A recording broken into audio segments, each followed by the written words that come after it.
Ah, na outra teleaula a gente já teve que empurrar esse Calhambeque aqui, né, Vicente? Porque o motor de arranque não funcionava. Até aí a gente aprendeu um montão de coisas sobre a força. Por exemplo, como a força é um vetor. Agora, trocar o pneu já é demais, viu, Vicente? Aí não dá. O que é isso aqui tem a ver com a física, rapaz? Ó aqui, ó. Tá duro, ó. Não dá, não vai. Não dá? Não vai. Então agora, experimenta de novo. Tá bom, vamos lá. Vai. Pô, rapaz! Viu só? Que beleza! É. Olha lá, eu fiz muito menos força e consegui tirar o parafuso. O que isso tem a ver? Tá vendo? Isso é pra você aprender a não ser tão reclamão. Não, porque você vai ver que a simples troca de um pneu pode trazer pra gente muitas informações úteis pro nosso curso de física. É verdade. Hoje você vai conhecer uma grandeza chamada momento da força ou torque. Vai saber as condições de equilíbrio de um corpo e também o que é centro de gravidade. Na física, existe uma grandeza que está diretamente associada à capacidade de uma força girar um objeto. Essa grandeza chama-se momento da força, ou torque. E nesse nosso caso aqui, tirar os parafusos de uma roda tem tudo a ver com o momento da força e com o torque, com esse conceito, compreende? Se a gente quiser girar uma porca com uma chave, é muito melhor aplicar a força no ponto A do que no ponto B. Quanto maior a distância entre o centro da porca e o ponto onde a força é aplicada, mais fácil fica girar essa porca. Tá parecendo que nessa história tá tudo relacionado com a distância onde a força é aplicada, é isso? É exatamente isso, você acertou na mosca, Rosinha. Vem cá um pouquinho. Olha só, empurra bem no meio do portão, bem no meio, olha. Eu vou empurrar, hein, olha lá. Vai. Olha aqui, tá vendo? Pra segurar o portão eu preciso de muito menos força do que você que tá empurrando. Ah, não fala que eu sei. Isso acontece porque a distância do ponto de aplicação da sua força até a dobradiça é maior. Esse negócio tem a ver com distância mesmo, Maristela. Exatamente, Rosinha. Olha, a Rosinha tem toda a razão. Na verdade, quando a gente quer analisar a capacidade que uma força tem de girar um corpo, a gente precisa considerar duas coisas. Primeiro, o valor da força. E segundo, a distância que existe entre o ponto de aplicação da força e o ponto em torno do qual o corpo gira. Entendeu? Bom, você já conhece a grandeza que representa essa capacidade de uma força girar um corpo. Momento de força ou torque. Exatamente. Olha, e chamando esse momento de M, a gente pode definir o valor da grandeza como M igual a F vezes D. Onde M representa o momento da força, F representa o valor da força aplicada e D é a medida da distância do ponto de aplicação da força até o centro de giro. Momento é igual a força vezes distância. E a gente tem aqui um exemplo prático para entender direitinho essa definição. A gangorra. Dá só uma olhada. Desse lado está sentado um menino com uma massa de 60 quilos. E do outro lado está sentado um outro menino com uma massa de 40 quilos. A força do peso daquele menino quer fazer a gangorra girar no sentido horário. E a força do peso desse outro menino quer fazer a gangorra girar no sentido anti-horário. Repare ainda que eles estão sentados a distâncias diferentes do centro de giro da gangorra. Ou seja, esse daqui está sentado a distância de 1 metro e o outro de 1,5 metros. Mas o que será que vai acontecer se os dois tirarem os pés do chão ao mesmo tempo? Vamos fazer um esquema para entender direitinho esse problema? Um menino vai exercer uma força FA de 60 kgf e sua distância até o centro de giro O é igual a 1 metro. O outro menino vai exercer uma força FB de 40 kgf e sua distância é de 1,5 metros. Como o momento é igual a força vezes distância, então MA é igual a FA vezes DA, ou seja, 60 kgf vezes 1 metro, que dá 60 kgf metro. A mesma coisa para MB, FB vezes DB, 40 kgf vezes 1,5 metro, que dá o mesmo resultado, 60 kgf metro. Quer dizer, MA é igual a MB. Em outras palavras, o momento da força que quer fazer a gangorra girar no sentido horário é igual ao momento da força que quer fazer a gangorra girar no sentido anti-horário. Conclusão, a gangorra não gira. A gente pode dizer que a distância maior do menino mais magro compensa o maior peso do menino mais gordo. Ué, esse é o mesmo caso da gangorra, não é? Quase, Rosinha. Tem pequenas diferenças, mas são muito importantes. Veja aqui, olha. DA é igual a DB. E o módulo ou valor de FA é igual a FB. A novidade aqui é o sentido e a direção de FB. Olha só, ele forma um ângulo alfa com a barra. Ué, peraí. Você está dizendo que essas duas forças, mesmo tendo o mesmo módulo e a mesma distância em relação ao centro de giro, elas não têm a mesma capacidade de girar a barra? Exatamente. Olha, para entender direitinho, a gente tem que decompor essa força FB em duas outras componentes da força. Assim, ó. Você pode reparar que essa força aqui apenas puxa a barra. Mas quem pode produzir rotação na barra é essa componente aqui, ó. Que em valor ficou um pouquinho menor que FA. Então FA tem maior capacidade de girar a barra que FB. Exatamente, Rosinha. Olha, pode registrar aí, numa situação como essa, onde as distâncias são iguais e as forças têm os mesmos valores, a força que tem o maior momento é aquela que atua na direção perpendicular à barra. Entendeu? Então, a nossa definição final do valor do torque ou momento de uma força fica assim, ó. Momento é igual a força vezes distância vezes seno de alfa. Observe que quando o ângulo alfa é igual a 90 graus, o valor do momento é máximo, pois seno de 90 graus é igual a 1. Nesse caso, a força e a barra estão perpendiculares. Ô, Vicente, esse conceito de momento é uma parada e tanto, hein? É mesmo. Olha, uma pequena força pode ser transformada num grande momento. É verdade.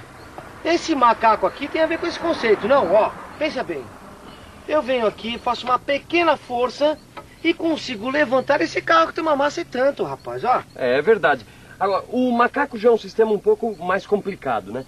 Mas, na verdade, tem um ótimo exemplo disso num instrumento que o homem usa desde a antiguidade e que é um bom exemplo dessa história de momento. Não vai dizer que é uma alavanca. Exatamente, uma alavanca. Imagina que alguém quer mover uma pedra com auxílio de uma alavanca de 1 metro, mais ou menos. Sei, tô imaginando, Tá imaginando? Uhum. Pois então, para fazer isso, ela apoia a alavanca sobre uma pedra menor que está a 20 centímetros da pedra grande e faz uma força de 40 kgf perpendicular à alavanca. Ah, então a alavanca vai girar em torno da pedra pequena, que vai ser o centro do giro, não é isso? Isso! Agora, o momento da força aplicada pela pessoa deve ser igual ao momento da força que a barra vai exercer sobre a pedra lá do outro lado da barra. Então fica assim, a força aplicada sobre a pedra, que a gente não sabe e vai chamar de F, vezes a distância da pedra maior até a pedra menor, que é 0,2 metros, tem que ser igual à força que a pessoa aplica, que é 40 kgf, vezes 0,8 metros, que é a distância da força aplicada ao centro de giro, que é a pedra pequena. Isolando F e fazendo as contas, a gente chega ao seguinte resultado. F é igual a 160 kgf. Quer saber de uma coisa?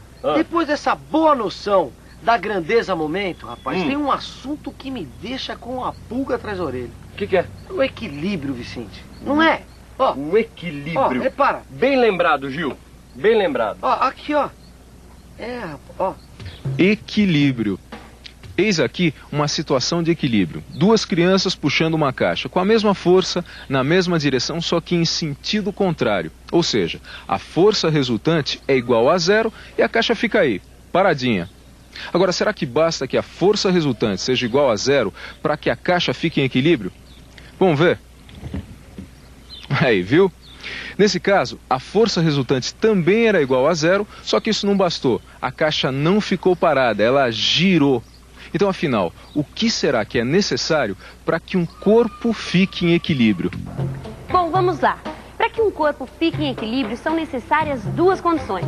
Primeira, a soma de todas as forças que agem sobre o corpo seja nula. E segunda, a soma dos momentos dessas forças com relação a um ponto também tem que ser igual a 0.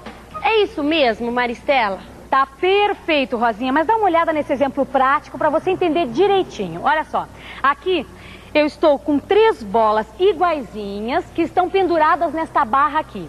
A distância entre cada uma dessas marcas é de 10 centímetros e a barra está presa exatamente pelo meio. certo? O problema é o seguinte, onde é que eu tenho que pendurar esta bolinha aqui para que a barra fique completamente em equilíbrio? Bom, vamos imaginar que cada bolinha dessas pesa 1 Newton. Newton é a unidade de força usada pelo Sistema Internacional. Bom, deixa eu ver. É melhor fazer um esboço do problema. Eis aí o esboço do problema. Bom, para a barra ficar em equilíbrio, a primeira coisa que tem que acontecer é que a soma das forças deve ser igual a 0. Bom, são 4 forças envolvidas. F, F1, F2 e F3. Vamos supor que as forças dirigidas para cima são positivas e as para baixo negativas. Então fica assim, F menos F1 menos F2 menos F3 é igual a 0. F1, F2 e F3 são negativas, porque estão dirigidas para baixo. Agora é só substituir os valores e chegamos ao resultado. F é igual a 4 newtons, o que é muito lógico, afinal é o fio que aguenta o peso das 4 bolas. Mas falta ainda a segunda condição para o equilíbrio. A soma dos momentos das forças também deve ser igual a 0. Bom, vamos chamar de M, M1, M2 e M3 os momentos das forças. E combinar o seguinte, o sentido horário de rotação é positivo.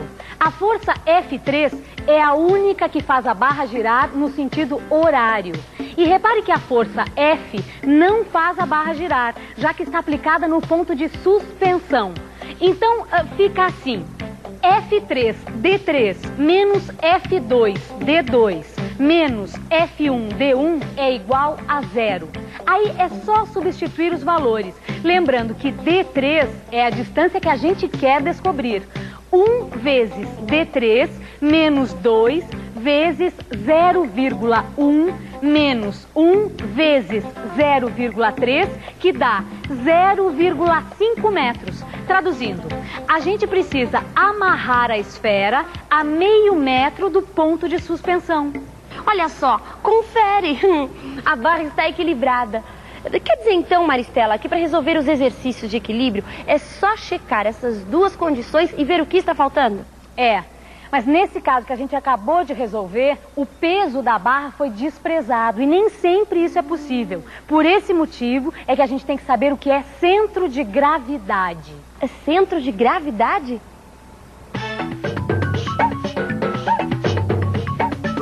Centros de gravidade é o ponto de aplicação da força-peso. Ou seja, é como se o peso do corpo estivesse todo concentrado nesse ponto. Com uns exemplos fica fácil de entender. O centro de gravidade de uma bola fica no centro da esfera. A mesma coisa acontece com o centro de gravidade do cubo.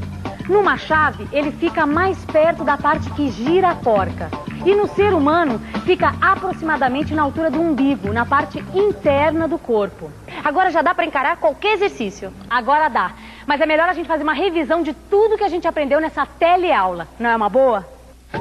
E atenção, se liga aí, que é a hora da revisão. Nessa teleaula, você conheceu uma grandeza que está associada à capacidade de uma força girar um objeto, o momento da força ou torque.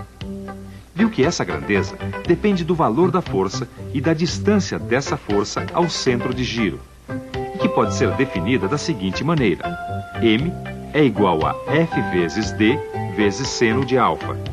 Viu também que para que um corpo sujeito a forças permaneça em equilíbrio, é necessário que a soma de todas as forças e também a soma dos momentos das forças que agem sobre o corpo sejam nulas. Por último, você aprendeu o que é centro de gravidade. Se você quiser saber mais sobre esse assunto e manjar ele de trás para frente, sabe qual é a minha dica? Já sei.